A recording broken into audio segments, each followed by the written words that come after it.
Era el invierno más frío que el pueblo había conocido en años, y fue en lo más hondo de aquel invierno cuando empezaron a aparecer los regalos.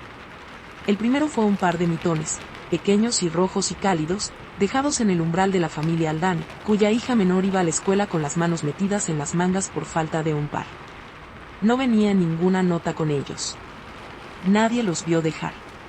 Sencillamente estaban ahí en la luz azul de la mañana, espolvoreados por la nieve de la noche, como si el frío mismo los hubiera tejido. Era la clase de pueblo donde algo así podía todavía ocurrir y causar asombro, un lugar pequeño plegado en un pliegue de las colinas, donde todos se conocían, y los inviernos eran largos y duros y metían a la gente en casa y la juntaban. En una ciudad, quizá, un par de mitones en un umbral no habría significado nada, se habría perdido en el gran remolino de desconocidos.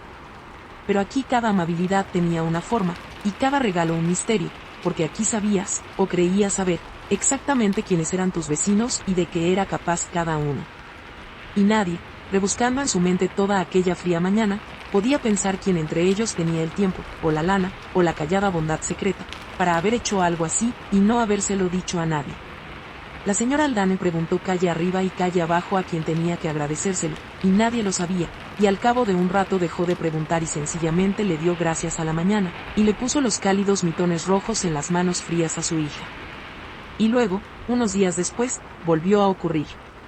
Una bufanda esta vez, gruesa y gris y suave, doblaba con cuidado en el umbral del viejo Tom Pettiford, que sentía el frío en el pecho cada invierno y no tenía una buena bufanda desde hacía años.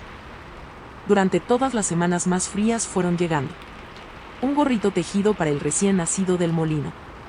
Calcetines gruesos para el viejo sacristán, a quien le dolían los pies en la iglesia durante el oficio de la mañana. Una manta, una vez, pequeña pero muy cálida, dejada para una familia que había caído en malos tiempos y a la que le daba vergüenza pedir nada. Siempre al amanecer. Siempre sin nota. Siempre exactamente lo que hacía falta, para exactamente la persona que lo necesitaba, como si quien los dejaba conociera el pueblo y sus pequeñas penas frías mejor de lo que el pueblo se conocía a sí mismo. Y esa era la parte más extraña, coincidían los vecinos, calentándose las manos en la estufa de la tienda y dándole vueltas al misterio. No era solo que alguien diera, la gente daba, de vez en cuando, y no había en eso nada tan extraño.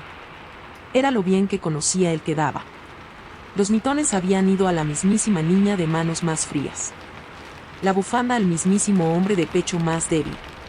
El gorrito al bebé más nuevo, los calcetines gruesos a los pies más doloridos. Quienquiera que fuese no daba al azar, del modo fácil de quien vacía un cajón. Daba con conocimiento, con atención, con un cuidado tan exacto que casi inquietaba, como si alguien estuviera observando el pueblo entero muy de cerca en verdad, y llevando una cuenta cuidadosa, no de sus defectos, sino de sus necesidades. Se volvió la comidilla del invierno, comentaba por encima de cada cerca y en el calor de la tienda. La tejedora de medianoche, la llamaban los niños a quienquiera que fuese, y estaban medio seguros de que era un espíritu, o el invierno mismo vuelto bondadoso. Pero había en el pueblo una joven llamada Bridie, que repartía el pan de la mañana antes de que saliera el sol, y que andaba por las calles oscuras más temprano que nadie, y que decidió, sin del todo proponerse volverse detective, que le gustaría bastante saberlo. Así que Bridie empezó a estar atenta, en sus rondas tempranas, a cualquier cosa fuera de lo corriente. Y durante un buen rato no vio nada en absoluto, solo la calle dormida y su propio aliento en el frío. Pero entonces, una mañana, repartiendo en el extremo lejano del callejón donde las casitas daban la espalda a la colina, notó algo por lo que había pasado 100 veces y nunca había reparado. En la última casita, la que habitaba la vieja señora Nairn, había una luz encendida. No una luz brillante. Solo el pequeño resplandor cálido de una única lámpara, en lo alto de la ventana, ardiendo en la hora azul antes del amanecer cuando todas las demás ventanas del pueblo estaban a oscuras. Y en aquel resplandor, si te quedabas quieto y mirabas, podías ver una silueta. Una anciana, sentada muy cerca de su ventana, envuelta en chales contra el frío, con las manos moviéndose a la luz de la lámpara, rápidas y seguras e incansables, en su tejido. Bridie conocía un poco a la señora Nairn, como todos, aunque pocos la veían ya. Había sido, en otro tiempo, la mujer más activa del pueblo, entrando y saliendo de cada casa, la primera en cualquier puerta donde hubiera un problema o un bebé nuevo o una persona sola. pero las piernas le habían fallado estos últimos años, una cosa y luego otra, hasta que ya no pudo con el escalón de su propia puerta, y el mundo se le había estrechado hasta las 4 paredes de su casita y la única ventana ancha que daba al pueblo que había amado toda su vida. Era una buena ventana para mirar. Se alzaba en lo alto de la colina, al final del callejón, y desde ella una persona de vista aguda podía ver casi todo el pueblo tendido allá abajo, la calle y la plaza y el puentecito, los niños yendo a la escuela y los viejos yendo a la tienda, el humo de cada chimenea y la luz de cada ventana. La señora Nairn llevaba 3 inviernos sentada en esa ventana, y el pueblo había supuesto, cuando pensaba en ella siquiera, que se sentaba allí llorando por la vida a la que ya no podía sumarse. Y quizá, al principio, así había sido. Pero la pena, en cierta clase de corazón, no se queda en pena. Busca algo que hacer consigo misma. Y la señora Nairn, viendo al pueblo que amaba andar sus fríos días allá abajo, había encontrado qué hacer. Ya no podía bajar hasta ellos. Pero podía mirar. Y podía ver, mejor que nadie allá abajo en medio de todo, exactamente donde faltaba el calor. Y sus manos, aunque las piernas le hubieran fallado, seguían siendo tan hábiles como siempre habían sido. La gente había sentido lástima por ella. Habían dicho, no es cosa triste, la pobre señora Nairn, encerrada ahí arriba, con lo mucho que hacía antes.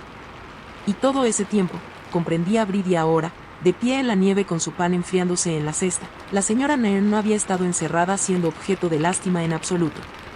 Había estado en su ventana, velando por el pueblo de la única manera que le quedaba, viendo con sus agudos ojos viejos exactamente quién pasaba frío y quién carecía de algo, y tejiendo, noche tras noche a lo largo del largo invierno, para un pueblo por el que ya no podía caminar pero que no había dejado de amar ni un solo instante. Bridie no llamó a la puerta esa mañana. Le pareció que un secreto guardado con tanta bondad merecía guardarse, al menos un poco más. Pero tampoco pudo del todo dejarlo estar. Así que hizo otra cosa. Se lo contó, muy calladamente, a 1 o 2 personas. Se lo contó a la señora Haldane, cuya hija tenía ahora las manos cálidas. Se lo contó al viejo Tom Pettifer, el de la bufanda gris. Les contó de dónde venían los regalos, y cómo, y por qué. Y les pidió que no se lo dijeran a nadie, y que hicieran, en cambio, una cosa que se le había ocurrido en sus frías rondas. Pues le había parecido a Bridie algo duro e injusto que la señora Nairn pasara sus noches dando calor a un pueblo entero y no recibiera, en su solitaria ventana, nada de vuelta. No podía ser, había pensado Bridie, en aquella fría mañana con la lámpara ardiendo en lo alto de la ventana. Sencillamente no podía ser. Hay una clase de persona que se pasa la vida entera dando calor a los demás y a la que, de algún modo, todos suponen calladamente que no necesita ningún calor para sí misma, como si su bondad fuera un pozo sin fondo y no algo que hay que volver a llenar tan a menudo como se vierte. La señora Nairn era una de esas personas, y lo había sido toda su vida, y Bridie pensó que quizá la más verdadera amabilidad que el pueblo podía hacerle no era llamar a su puerta y darle las gracias y armar un gran alboroto, que solo la habría avergonzado y habría terminado el secreto que tan claramente atesoraba, sino responderle en su propio idioma. Quererla de vuelta exactamente del modo en que ella los quería. Calladamente. Al amanecer. Sin pedir nada. Sin dejar nota. Y así Eldar se dio la vuelta. Empezó a la mañana siguiente, y se hizo exactamente como la tejedora lo había hecho, al amanecer, en secreto, sin nota. En el propio umbral de la señora Nairn, que había estado desnudo todo el invierno, apareció un pan caliente recién hecho, dejado por Bridie antes de su ronda. Y al lado, un pequeño tarro de mermelada de la propia despensa de la señora Haldane. Y a la mañana siguiente, un ovillo de buena lana, de la suave, de la que es cara de comprar, dejado por el viejo Tom para que nunca le faltara lo que tanto le gustaba hacer. Y un pequeño cuadrado de punto, torpe y torcido y hecho con gran esfuerzo por la propia niña de los Haldane, que había aprendido 3 hileras de tejido a propósito para poder devolverle algo a las manos que habían dado calor a las suyas. Día tras día, calladamente, el pueblo al que se había tejido empezó, a su vez, a tejer de vuelta. Nadie hablaba de ello. Nadie llamaba a la puerta.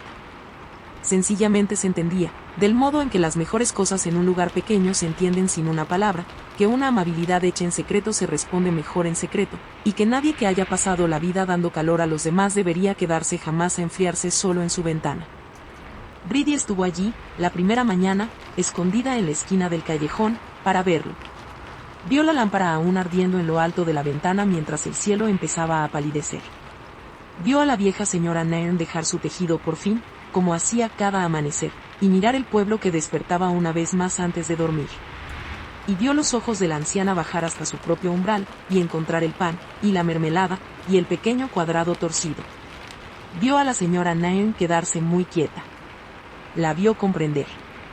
Y vio a la anciana llevarse una mano despacio a la boca, y luego al corazón, y sostenerla ahí, mirando hacia abajo las pequeñas y cálidas pruebas de que después de todo la veían, de que la conocían, de que el pueblo por el que ella había velado todo aquel largo y frío invierno había estado, todo ese tiempo, velando por ella también.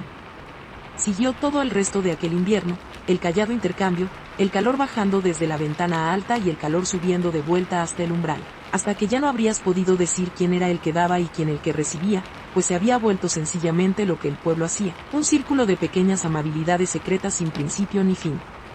La señora Nairn siguió tejiendo, más cálida en el corazón ahora de lo que lo había estado en años, y el pueblo llevaba sus mitones y sus bufandas y le dejaba su pan y su lana y sus torpes y agradecidos cuadraditos, y el duro invierno, que a su comienzo había parecido cosa tan cruel y amarga, se volvió en cambio el invierno que el pueblo recordaría para siempre como el más cálido que jamás había conocido. Y Bridie, en la esquina en la nieve, se secó los propios ojos con su mano fría, y recogió su cesta, y siguió calladamente con el pan, y no le contó a nadie lo que había visto, pues algunas cosas son demasiado tiernas para hablarlas, y solo están hechas para hacerse. Donde quiera que estés esta noche, y sea cual sea la tarea tranquila que mantiene tus manos ocupadas, gracias por pasar este ratito aquí con nosotros. Descansa, y cuando quieras, siempre habrá otra historia esperando.